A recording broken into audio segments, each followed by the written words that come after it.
आज हम स्टार्ट करेंगे अपना फर्स्ट सब यूनिट। तो जैसे कि मैंने आपको सिलेबस में ये बताया था कि हम सबसे पहले डाइजेशन के बारे में करेंगे। तो उसी डाइजेशन के सब यूनिट से एक ये हमारे पास क्या है कि structural organization of gastrointestinal tract, या जिसको हम एलिमेंट्री कैनाल बोलते हैं, या जिसको हम क्या बोलते हैं, डाइजेस्टिव सिस्टम। तो सबसे पहले अगर बात करें इसके स्ट्रक्चरल ऑर्गेनाइजेशन की, तो सबसे पहले इसमें क्या आ जाता है, माउथ आ जाता है। तो आपको पता ही है कि माउथ का क्या काम होता है, फूड को क्या करना, इंजेस्ट करना। इसमें क्या होती है कि मैकेनिकल डाइजेशन भी होती है और केमिकल डाइजेशन भी होती है। जब हम बात करेंगे मैकेनिकल डाइजेशन की, तो हम बात करेंगे कि वो किससे होती है, टीथ की वजह से होती है, क्योंकि चीविंग एंड मास्टिकेशन वगैरह ये कि कौन करते हैं, टीथ करते हैं। देन उसके बाद केमिकल डाइजेशन की बात करें तो केमिकल डाइजेशन कौन करता है, सलाइवरी अमाइलेज करता है, जहाँ पे कार्बोहाइड्रेट की क्या होती है कि डाइजेशन वगैरह होती है, मतलब स्टार्च जो होता है वो किस में ब्रेक डाउन होती है, उसकी शुगर में हो जाती है। उसके बाद अब ये है कि इसकी जो मतलब डिटेल स्टडी है वो आगे भी हम डिस्कस करेंगे कि कैसे डाइजेशन और अब्जॉर्प्शन दोनों होती है। तो उसके बाद हमारे पास जो नेक्स्ट पार्ट आ जाता है, मतलब माउथ जो होता है वो ओपन किस में होता है, ओरल कैविटी में, या जिसको हम बोलते हैं बक्कल कैविटी। तो बक्कल कैविटी के बाहर ही जो मतलब सलाइवरी ग्लैंड्स वगैरह होते हैं, क्योंकि वो 3 पीरियड में होती है, पैरोटिड ग्लैंड, सबलिंगुअल ग्लैंड, उसके बाद मैक्सिलरी ग्लैंड या मैंडिब्यूलर ग्लैंड। तो हम वो मतलब डिटेल डिस्कस करेंगे आने वाले लेक्चर में। तो उसके बाद हमारे पास आ जाता है फायरिंग्स, मतलब जो मतलब बक्कल कैविटी होती है या ओरल कैविटी जो होती है वो किस में ओपन हो जाती है, फायरिंग्स में ओपन हो जाती है।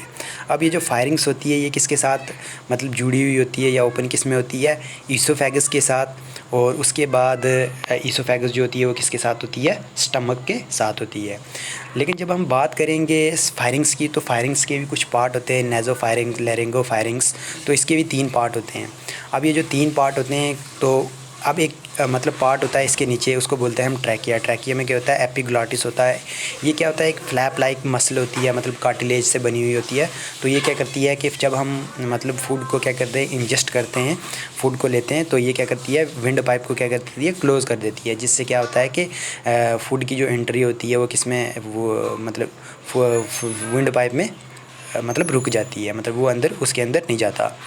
उसके बाद ईसोफेगस अब जो फायरिंग्स है वो किस में ओपन हो जाता है। अब ये किस में आएगा, फूड पाइप में। फूड पाइप को हम क्या बोलते हैं, ईसोफेगस जो होगी वो किस में ओपन हो जाएगी, मतलब स्टमक में ओपन हो जाएगी। अब ये क्या है, लॉन्ग ट्यूब लाइक स्ट्रक्चर होता है। ईसोफेगस जो होता है वो किस में होता है कि मतलब स्टमक में ओपन होता है। बोलस मतलब जिसको हम क्या बोलते हैं कि मतलब एप्ली लैंग्वेज में, मतलब जब भी हम सलाइवा वगैरह की जो सिक्रीशन वगैरह होती है, तो हमारे मुंह में क्या होता है, मतलब फूड होता है। तो अब वो फूड की क्या करती है, मास्टिकेशन वगैरह भी होती है, उसमें कंट्रैक्शन ऑफ मसल वगैरह होती हैं। तो उससे क्या होता है, एक बॉल लाइक स्ट्रक्चर बनता है किसका, फूड पार्टिकल का। अब वो जो बॉल लाइक स्ट्रक्चर होता है उसको मतलब कौन मेंटेन रखता है, सलाइवा वगैरह मेंटेन रखता है। उसके बाद अब ये जो बोलस होता है वो किस में पहुंच जाता है, स्टमक में। तो स्टमक में आगे क्या होती है, मैकेनिकल डाइजेशन अगेन और देन केमिकल डाइजेशन। जब हम मैकेनिकल डाइजेशन की बात करेंगे तो वहाँ पे क्या होती है कि मसल की वजह से चर्निंग मूवमेंट होती है। चर्निंग मूवमेंट, उसके बाद हर मतलब 20 से 25 सेकंड में चर्निंग मूवमेंट वगैरह होती रहती है, जिससे डाइजेशन वगैरह जो फूड पार्टिकल होते हैं उनकी फर्दर क्या होती है, ब्रेक डाउन होती है। उसके बाद केमिकल डाइजेशन की बात करें तो केमिकल डाइजेशन में हमारे पास पेप्सिन आ जाता है, जो प्रोटीन वगैरह की डाइजेशन वगैरह करता है। HCl आ जाता है, जो मोस्टली एंजाइम को क्या करता है, एक्टिवेट करता है। उसके बाद बाइल जो सेक्रेट होता है, डाइजेस्टिव जूस। उसके बाद अब ये गास्ट्रिक जूस भी सेक्रेट होता है, और ये क्या करता है, अल्कलाइनिटी को क्या करता है, मेंटेन रखता है। लाइपेस हो गया, लाइसोजाइम एंजाइम हो गया, जो क्या करता है, एंटीबैक्टीरियल क्या करता है, एक्ट करता है। उसके बाद लीवर की जब हम बात करेंगे तो लीवर भी क्या होता है, इसके भी 2 लोब होते हैं, लेफ़्ट लोब, राइट लोब, जो सेक्रेट करते हैं हेपेटिक जूस, या जिसको हम बोलते हैं गास्ट्रिक जूस सॉरी, इसको हम बोलते हैं हेपेटिक जूस, या मतलब बोलते हैं कि बाइल जूस बोलते हैं। तो इसमें ये भी क्या करता है कि अल्कलिनिटी को फादर क्या करके रखता है, मेंटेन करके रखता है, क्योंकि ये जो लीवर होता है इसके पास क्या होता है, गॉल ब्लैडर होता है। तो इसी में मतलब ये इसकी सिंथेसिस वगैरह होती है, और देन उसके बाद इसकी जो सिक्रीशन होती है वो किस में होती है, स्टमक में होती है, और वहीं पे इसकी डाइजेशन होती है। फिर उसके बाद इसकी मतलब एक डक होती है, एक होती है बाइल डक, और उस दूसरी होती है हेपेटिक डक। अब वो एक टाइम ऐसा आएगा, मतलब वो क्या होंगी जाएंगी, दोनों यूनाइट हो जाएंगी।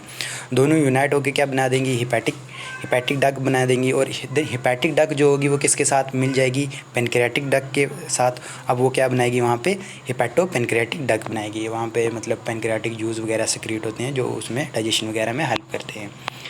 उसके बाद गाल ब्लैडर भी यही मतलब बाइल जूस वगैरह सिक्रीट करता है जो मतलब ब्रेकडाउन के लिए चाहिए होगा हमें। उसके बाद अब जब हम पेनक्रियाज की बात करेंगे तो पेनक्रियाज क्या होता है, हमारा लीफ लाइक स्ट्रक्चर होता है। लीफ लाइक स्ट्रक्चर होता है तो ये लोकेटेड कहाँ पे होता है, just below the stomach, in between the two limb of duodenum. तो ये भी क्या करता है, एंजाइम सिक्रीट करता है जो फर्दर क्या करते हैं, डाइजेशन वगैरह करते हैं, फ़ैट्स वगैरह की होगी, प्रोटीन वगैरह की डाइजेशन होगी। उसके बाद अब जो नेक्स्ट पार्ट होता है हमारे पास वो होता है इंटेस्टाइन का। इंटेस्टाइन हमारे पास दो होती हैं, मतलब एक होती है स्मॉल इंटेस्टाइन, एक होती है लार्ज इंटेस्टाइन। सबसे पहले हम डिस्कस करेंगे स्मॉल इंटेस्टाइन की। तो स्मॉल इंटेस्टाइन जो मतलब वो क्या होती है कि स्टार्ट होती है किससे, मतलब पाइलोरिक स्फिंक्टर से स्टार्ट होती है। पाइलोरिक स्फिंक्टर का मतलब ये है कि मतलब वो रेगुलेट करता है। एक बार मतलब अगर फूड ड्यूडेनम पार्ट में चला गया तो वो फिर स्टमक में नहीं आएगा। उसके बाद इसी तरह से मतलब जब हम स्टमक की बात करेंगे तो स्टमक में भी 3 तरह के पार्ट होंगे।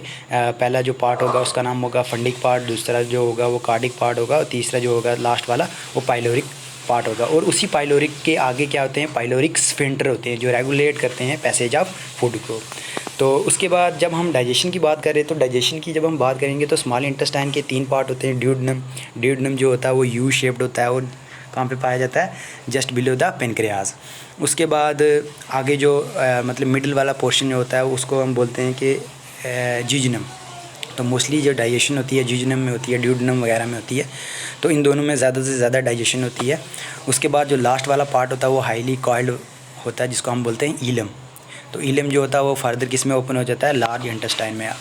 मतलब उसके बाद जो लार्ज इंटेस्टाइन है वो क्या करती है कि वेस्ट मटेरियल की फॉर्मेशन वगैरह करती है।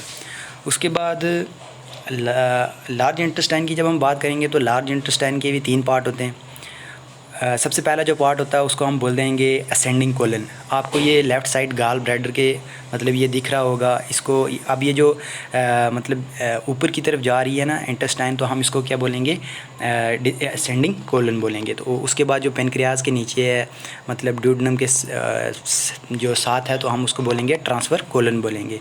देन उसके बाद वो जो इंटेस्टाइन होगी वो नीचे आ रही है, मतलब किसके साथ, रेक्टम के पास आ रही है, तो उसको हम बोलेंगे क्या, असेंडिंग डिसेंडिंग कोलन बोलेंगे। तो इस तरह के ये भी 3 पार्ट होते हैं। और उसके बाद जो लार्ज इंटेस्टाइन होती है उसके पास एक मतलब वेस्टिजियल ऑर्गन होता है जिसको हम बोलते हैं वर्मीफॉर्म अपेंडिक्स।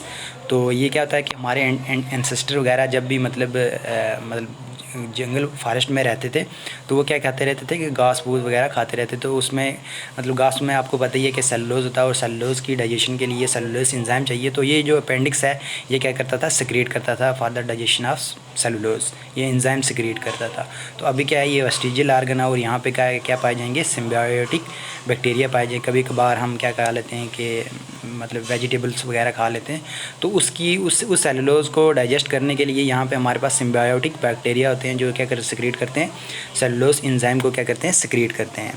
देन उसके बाद जो लास्ट पार्ट होता है हमारे पास इंटेस्टाइन का, इंटेस्टाइन में लास्ट जो पार्ट होता है वो होता है रेक्टम का। और उसके बाद क्या होता है, एनस। रेक्टम जो होता है वो स्टोरेज का काम करता है और एनस जो होता है वो क्या करता है, एलिमिनेशन का काम करता है। तो ये आप देख सकते हो कि किस तरीके से मतलब जो हमारा एलिमेंट्री कैनाल है वो उसकी ऑर्गेनाइजेशन, स्ट्रक्चरल ऑर्गेनाइजेशन किस तरीके से होती है, तो आप ये देख सकते हो। और जब हम मतलब डिस्कस करेंगे ना किसके बारे में, मतलब ये डाइजेस्टिव ग्लैंड्स के बारे में, मतलब पैरोटिड ग्लैंड्स हो गया, मतलब सलाइवरी ग्लैंड्स वगैरह हो गए, गास्ट्रिक ग्लैंड हो गए, इंटेस्टाइनल ग्लैंड हो गए, तो तब आपको बिल्कुल समझ आ जाएगा कि किस तरीके से मतलब सिक्रीशन वगैरह होती है, क्या पीएच वैल्यू चाहिए, एक्टिवेट एंजाइम कैसे होते हैं। तो वो आगे हम डिस्कस आने वाले लेक्चर में डिस्कस करेंगे बहुत अच्छे से। आप तब तक इसको देखिए, अगर कहीं से समझ ना आए तो आप मेरे को बोल सकते हो कि सर हमें इसकी समझ नहीं आई, तो मैं आपको फ़ौरन बता दूंगा। Okay, thank you.